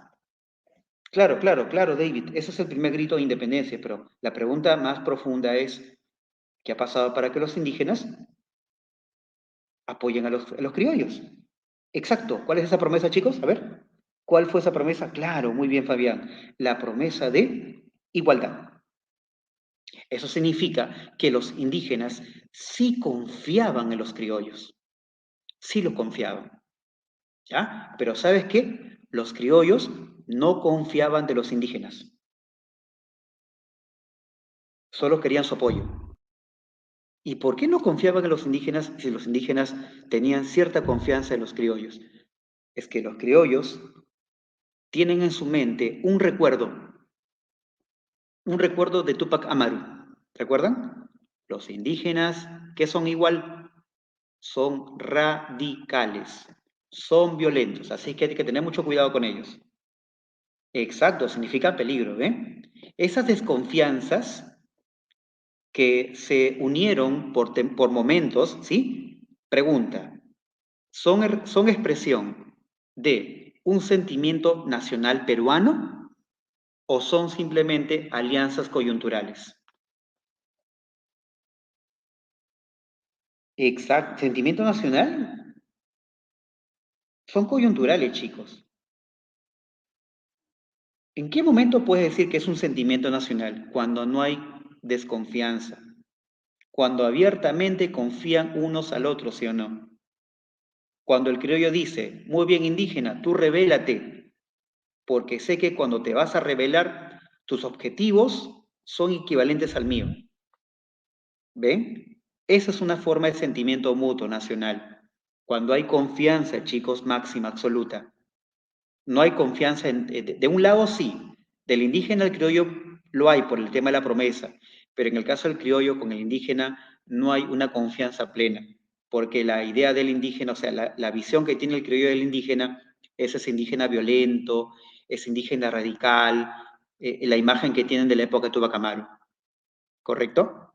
Por eso que en estas rebeliones criollas los indígenas son grupos subordinados, no pasan como dirigentes, no les dan la dirigencia, ¿está bien? Y por eso también fracasan los criollos. Eso le pasó a Cela, que fue vencido en Tacna, ya un año más tarde tienes a Juan José Crespo y Castillo en Huánuco y el otro en 1814 en Cusco, que también se forma una junta de gobierno, se forma una junta de gobierno al mando de los hermanos Angulo y colocan como presidente de la Junta de Gobierno a un cacique, Mateo Pumacahua, presidente de la Junta de Gobierno. E incluso en esa rebelión, ¿quién colabora? Un poeta, Mariano Melgar. Claro, Fabián, lo que estoy planteando, eso de las desconfianzas, el sentimiento nacional, es lo que ha venido en pregunta del bloque, que ya sabes qué pasó con ese bloque, ¿no? Eso es lo que estoy comentando. ¿Está bien? Listo. Sí, pues, ¿no? Disculpen que haya recordado otra vez ese momento terrible. Ahora no, ahora pues chicos las cosas van a ser distintas. ¿Está bien? Bien, clave correcta, dedito, dedito por acá, dedito.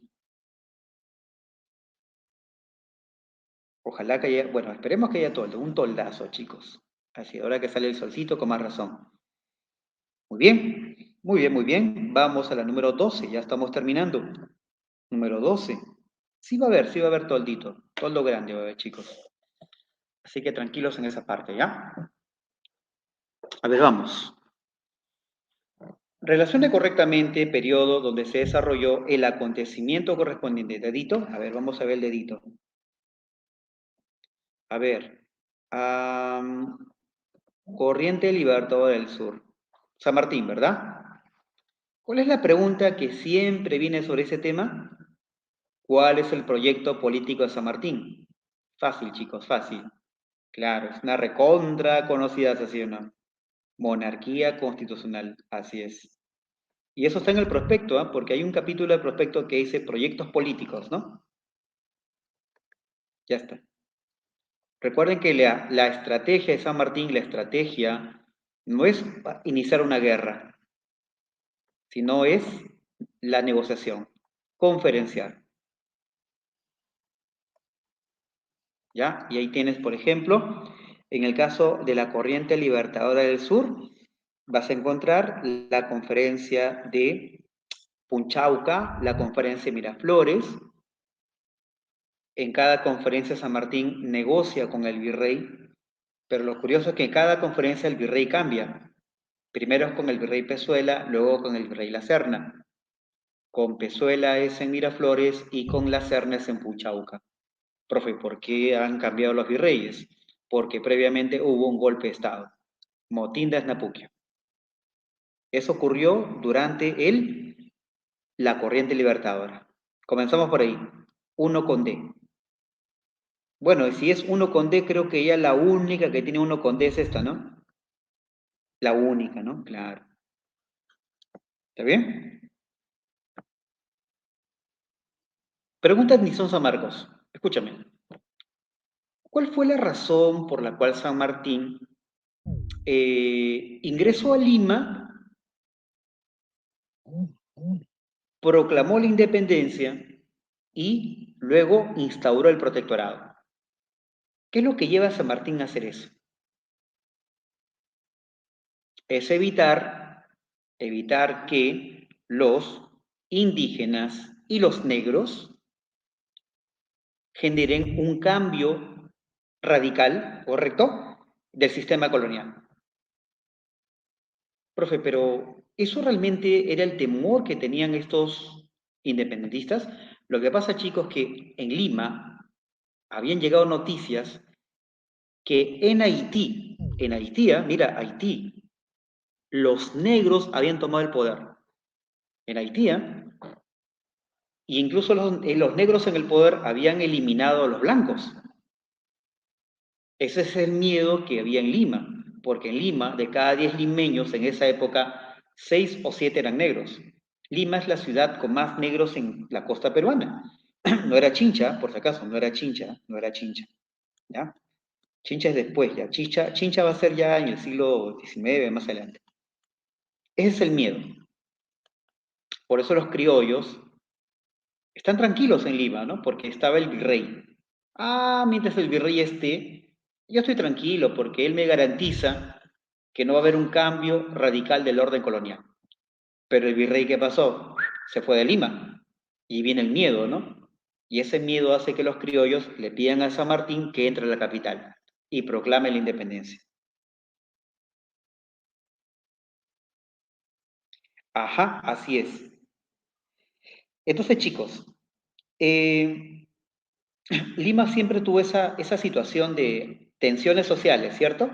Criollos, negros, indígenas. Se dan cuenta que ahí en ese contexto, chicos, ahí sí hay desconfianza, ¿sí o no? En ese contexto sí hay desconfianza.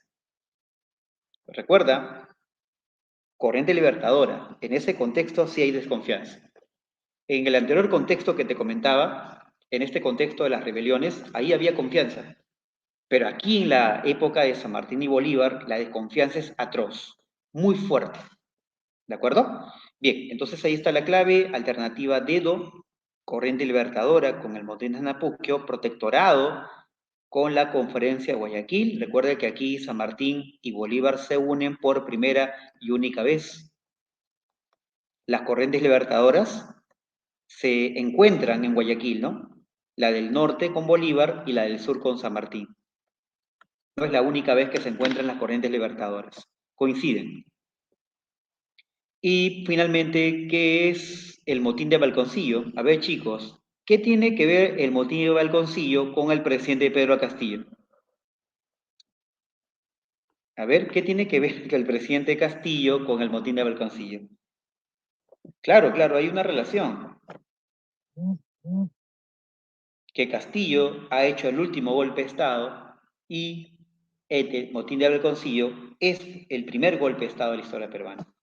Ajá, claro. Profe, si ha llegado, ha ocurrido el golpe, ¿puede ser que venga preguntas sobre el golpe de Estado? ¿Puede ser una pregunta de admisión que el día domingo que venga sobre la coyuntura actual? Podría ser,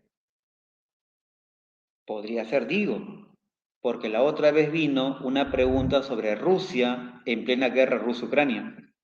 Podría ser, digo, no estoy diciendo que no llegue o que llegue, ¿ya? Pero por ahí te voy a ir más o menos dándote la pista, ¿no? El motín de Balconcillo fue un evento que se produjo en el Perú debido a que había fracasado antes del motín de Balconcillo, la primera campaña a puertos intermedios. ¿No es cierto? Que era una campaña organizada por el Congreso, porque ya no estaba San Martín en Lima. El Congreso había nombrado una junta gubernativa y esta es la que fracasa. Y por fracaso de esta campaña por dos intermedios, el ejército le da golpe de Estado al Congreso, motín de Balconcillo. Y luego de eso instaura el gobierno de Ribagüero. ¿De acuerdo?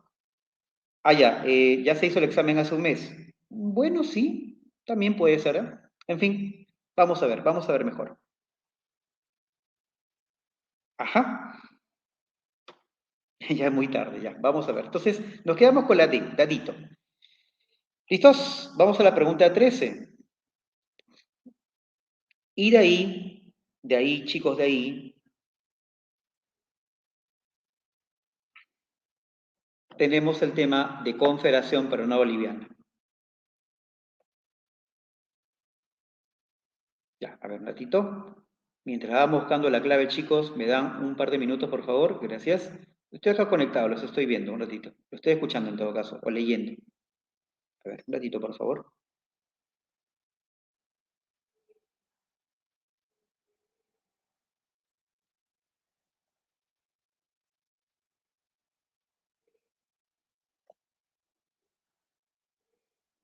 Ya, vamos leyendo la pregunta por aquí, ¿ya? Dice, determine el valor de verdad con respecto a las características de la Confederación Peruano-Boliviana. Bueno, en primer lugar, la Confederación Peruano-Boliviana es un proyecto de Santa Cruz, ¿recuerdan? Que planteaba crear un país, un Estado más liberal, ¿sí? Más liberal en términos de economía. Por eso Santa Cruz y la Confederación habían propuesto una ley de puertos libres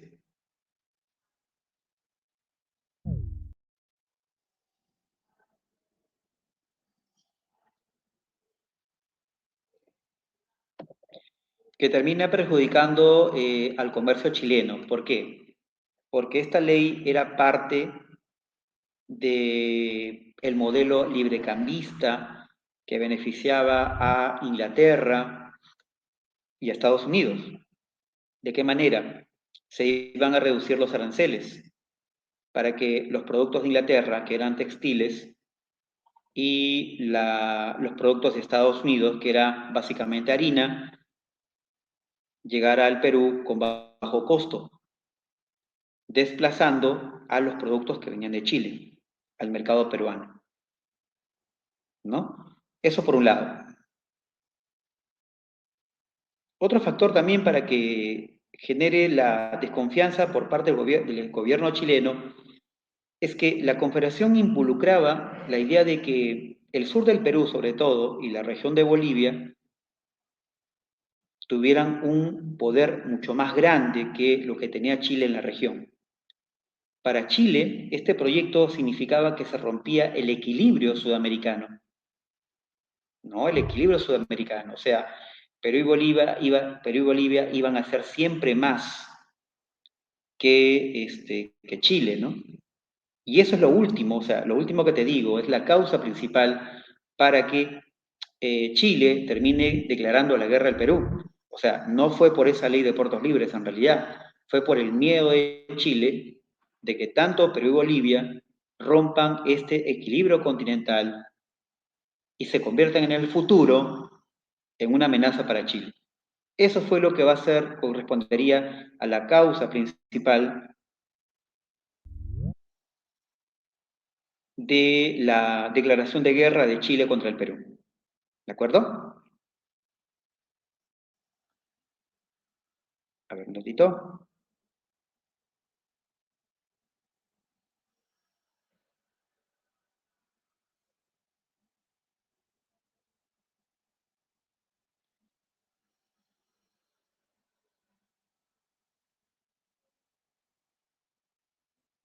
Y bien, entonces, definitivamente Chile declara la guerra al Perú. Eso involucra que la Confederación tenía un enemigo que era Chile, o sea, Chile contra el Perú y obviamente contra Bolivia. O sea, no todo el Perú, claro, sino el sur del Perú, que es el que estaba con Bolivia, porque ellos eran el sector que estaba apoyando a la Confederación. Pero a la vez también, el sur del Perú tenía rivalidad con a ver, vamos a ponerlo acá arriba. El sur del Perú entró en rivalidad con el norte del Perú. ¿Ven? El norte del Perú. O sea, peruanos contra peruanos. Peruanos contra chilenos.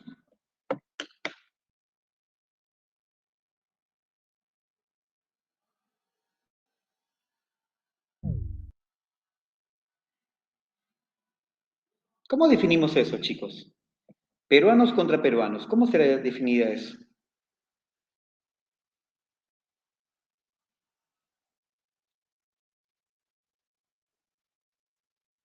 Claro, si peruanos contra peruanos, esto lo definimos como una guerra civil. Número uno. Pero al mismo tiempo, ¿qué cosa fue la Confederación? Una guerra de Perú, del sur del Perú, contra Chile. ¿Cómo llamamos a eso? ¿Guerra interna o guerra internacional?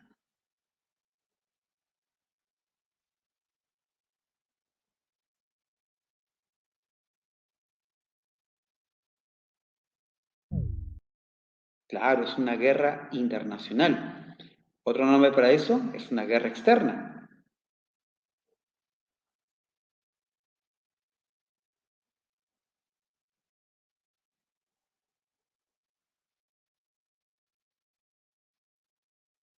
Ajá, guerra externa, ¿ven?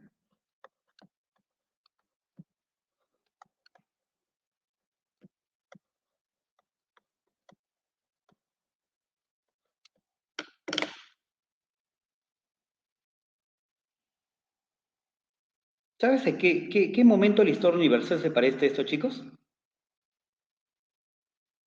A ver, ¿a qué momento de la historia universal se parece esto de acá? ¿Te recuerdas las 13 colonias? Igualito, ¿no? ¿Quiénes se enfrentaron en las 13 colonias? Los colonos contra los británicos. ¿Y eso qué cosa era? Una guerra civil. Pero también ¿quiénes participaron? Franceses y también de Países Bajos. Y eso significa que Inglaterra se enfrenta contra ellos, o sea, es una guerra externa. Ajá, ¿de acuerdo? Entonces, esa situación de que vivió las 13 colonias se parece mucho aquí, al Perú. Entonces dice por acá, ¿qué podemos establecer como valor de verdad? Envolvió al Perú en una guerra civil entre liberales y conservadores, por supuesto. ¿Cuál era liberal? El sur del Perú era liberal. ¿Y cuál era conservador? El norte del Perú. En otros términos, proteccionistas y el sur, liberales, librecambistas. ¿De acuerdo? Correcto, verdadero. Dos, los opositores a la confederación fueron los defensores del proteccionismo. Los enemigos de la confederación fueron proteccionistas. Claro, enemigos de la confederación fueron los conservadores, o sea, proteccionistas. Verdura. ¿Enfrentó una guerra externa entre liberales y conservadores? No, una guerra externa es entre estados, no entre facciones políticas. Incorrecto. Los miembros del Congreso de Tacna fueron elegidos por soberanía popular. Recuerda que el Congreso de Tacna, ahí nace formalmente la Confederación, y este Congreso de Tacna significó la elección de congresistas. ¿Y cómo se elegían esos representantes? Por voto popular, ¿no? Cada pueblo elegía a su representante. Arequipeños elegían arequipeños, los puneños a los puneños, los cusqueños a los cusqueños. Interesante, porque hoy día los puneños muchas veces eligen a limeños, los arequipeños eligen a limeños.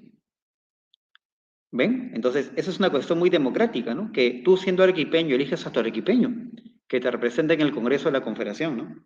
Claro. Por eso que la Confederación también tenía elementos liberales, como te das cuenta, ¿no? La soberanía popular. Ajá. ¿Qué otra cosa más tenía la Confederación también, de liberal? Por ejemplo, tenía el concepto de poderes del Estado, ¿no? Congreso, Poder Judicial, ¿no? El poder incluso ejecutivo, aunque el ejecutivo no era tan liberal que digamos porque en el caso de Santa Cruz, él era pues un protector que podía reelegirse, ¿no? Durante varios periodos. Entonces, eso no es tan liberal que digamos, ¿no? En ese sentido, la parte del ejecutivo sí era conservadora, ¿no? ¿Ok? Listo. Clave entonces, verdadero, verdadero, falso, verdadero, alternativa, enanito. Ahí está. Listo. Sigamos. Pregunta 14. Chicos, ¿llega o no llega Velasco? ¿Llega el gobierno Velasco? Sí, llega Velasco, claro. ¿Qué ha llegado de Velasco? Reforma agraria, ha llegado también el tema del petróleo. La imagen que vemos acá, la imagen que vemos aquí, y esa frase te hace recordar a la reforma agraria, ¿verdad? Reforma agraria.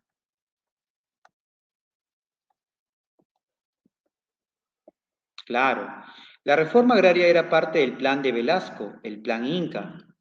¿Y qué era el plan Inca? Era un plan que buscaba modernizar la economía y, atención, democratizar la sociedad. A ver, profe, no lo entiendo. Yo sé que Velasco implantó una dictadura. ¿Cómo va a ser democratizar si es una dictadura? Es que, mira, una cosa es la dictadura en la política y otra cosa es la democratización en la sociedad. ¿De acuerdo? ¿Qué cosa es democratizar la sociedad? Que haya más igualdad de oportunidades, se reduzca la desigualdad social. Y una medida para ello, ¿cuál es?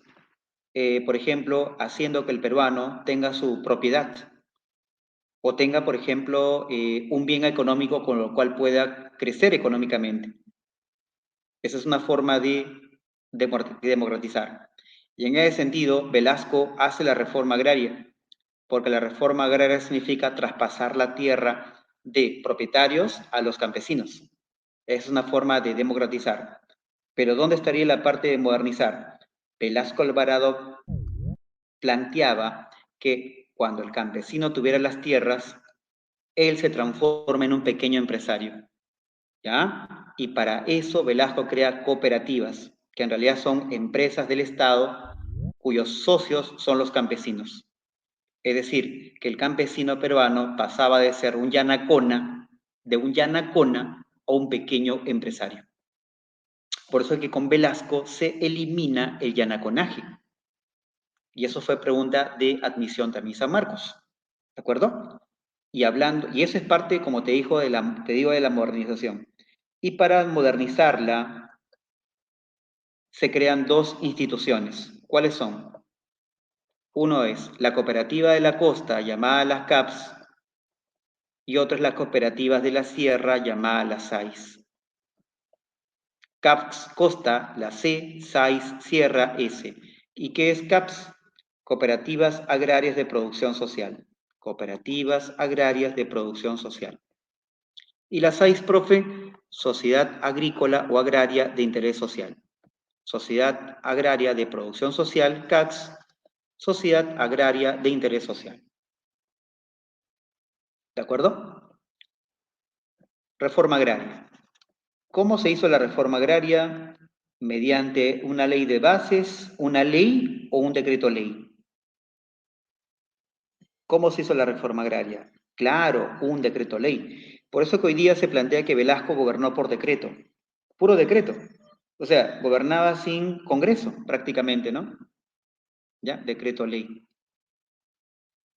Listo, entonces, uno, la reforma agraria, dice, realizada por Velasco Alvarado, retornando al Perú. Ah, ya, la imagen dice, realizada por Velasco Alvarado, retornando al Perú los principales recursos dominados por los países extranjeros. En realidad la reforma agraria, la reforma agraria era la expropiación de tierras para o contra los hacendados y gamonales.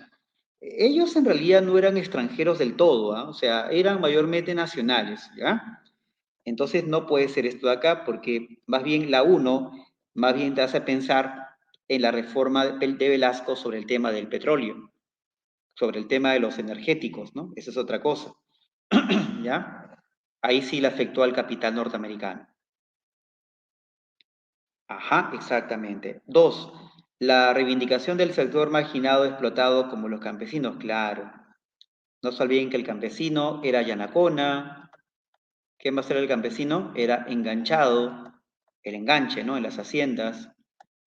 ¿Qué más era el campesino? Era un pongo, ¿no? Eso se elimina en el Perú. Se elimina del Perú el yanaconaje, el enganche y el pongo. A ver, un ratito, se me ha ido un poco la pantalla.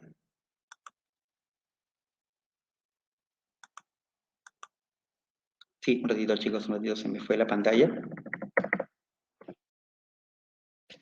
Y ahora sí.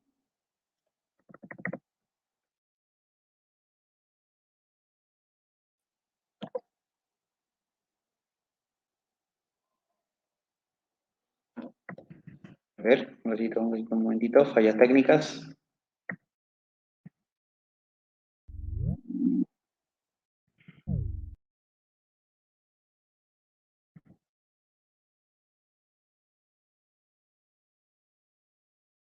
Ahora sí. A ver. Listo, ahí va.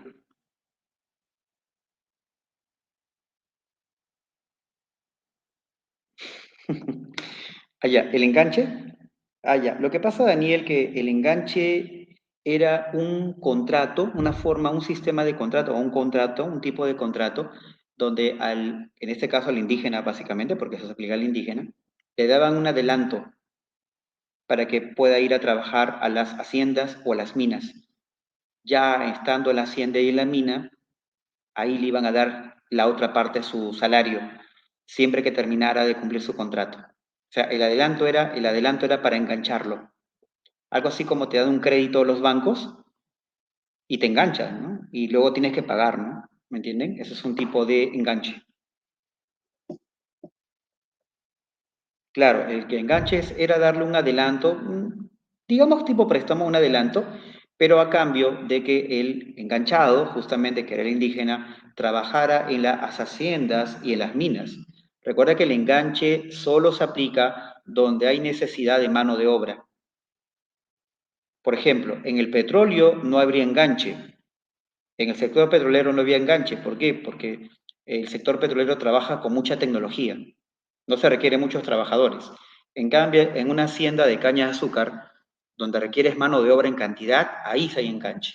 O en la mina, ¿no? Para hacer las zanjas, ahí se requiere enganche. ¿De acuerdo, Clara? ¿Está un poquito más claro eso, Clara?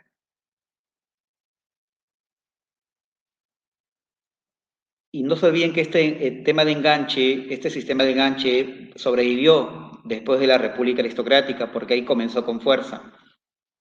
Llegó a la época de Leguía y continúa hasta los años 60, 70, y con Velasco, cuando Velasco hace todo esto del plan Inca, las expropiaciones, Velasco prohíbe ese tipo de trabajo, ¿no? ¿Ya? Por eso que con Velasco se eliminan formas de trabajo republicano y colonial. A ver, por ejemplo, ¿qué tipo de trabajo colonial se elimina con Velasco? Que venía desde los tiempos del virrey Toledo. Yanaconaje. Yanaconaje, por ejemplo, ¿ven? Claro. Claro, claro, Fabián. El enganche legalmente empieza con Eduardo López de Romaña, presidente de la República Aristocrática, pero eso se practicaba ya de antes, ilegalmente, imagínate. Ya con Romaña se hace legal. ¿Ok? Entonces, la uno es correcta. Perdón, la 2 es correcta. La 3, chicos, Velasco entrega parcelas, Velasco entrega chacras, no, Velasco entrega la tierra mediante cooperativas, mucho cuidado, no son parcelas ni chacras. Ajá, cooperativas. Y la cuarta es verdadera, pues, porque Velasco afectó a muchos hacendados y gamonales. Ajá. 2 y 4. Casita. Claro, además dice a todos. Vamos, vamos. Y la última. Ta, ta, ta, tan. Chino, chino, chino. Fujimori, chino, chino, chino. Profe, hablando de golpes de Estado, porque Fujimori hizo un golpe de Estado. Una vez que Fujimori hizo un golpe de Estado, este de acá, Fujimori pasa de ser un presidente democrático a ser un presidente,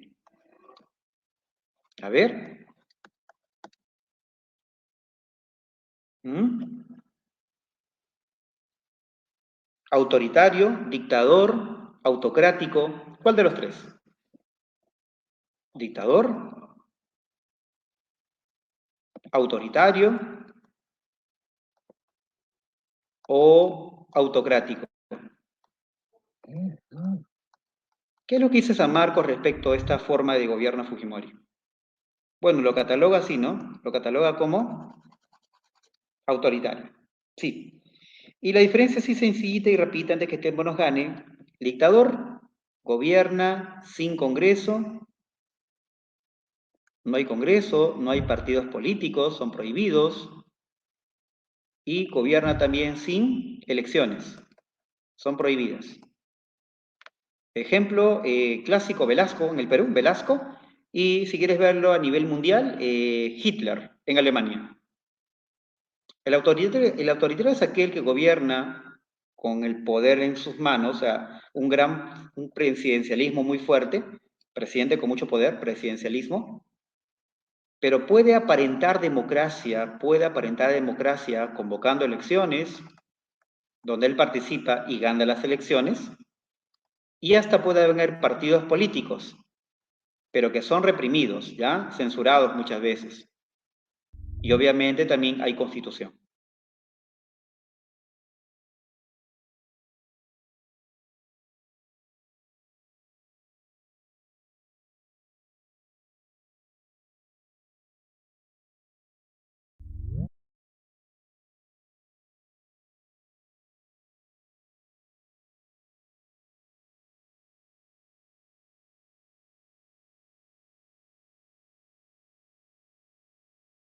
¿Todos me escuchan a mí? Ya. Sí, faltando. Profesor, no se le escucha y su pantalla no está presentando. Ay, faltando 3 minutitos, chicos. Tutoría, dime. Las mujeres al mando. Profesor, no se le escucha. Chicos, a ver, pongan en el chat. ¿Ya le escuchan, chicos? Ya. De repente el profe está hablando. No, a ver, en el chat ponga.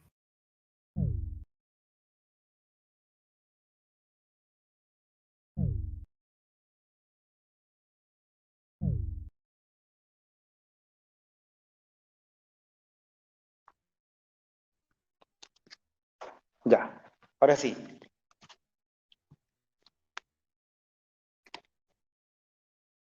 Ya, bueno, creo que no se puede ver. Ahí está, ahora sí.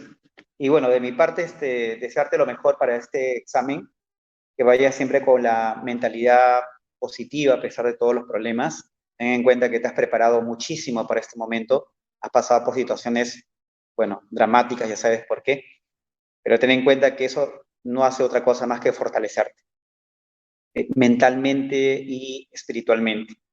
Y eso te da bastante frialdad a la hora de tu examen. Y te deseo todo lo mejor y espero verte ese día. ¿Ya? Entonces, chicos, se cuidan, les mando un abrazo virtual, les mando su va de aliento y cuídate bastante, ¿ya? Cuídense bastante, chicos. No les puedo leer el comentario, pero ya me imagino que estarán escribiendo ustedes, ¿ya? Que tengan buena tarde. Hasta luego, chicos. Sigan repasando lo poquito que queda. Descansa también, ¿eh? Es importante. Hasta luego.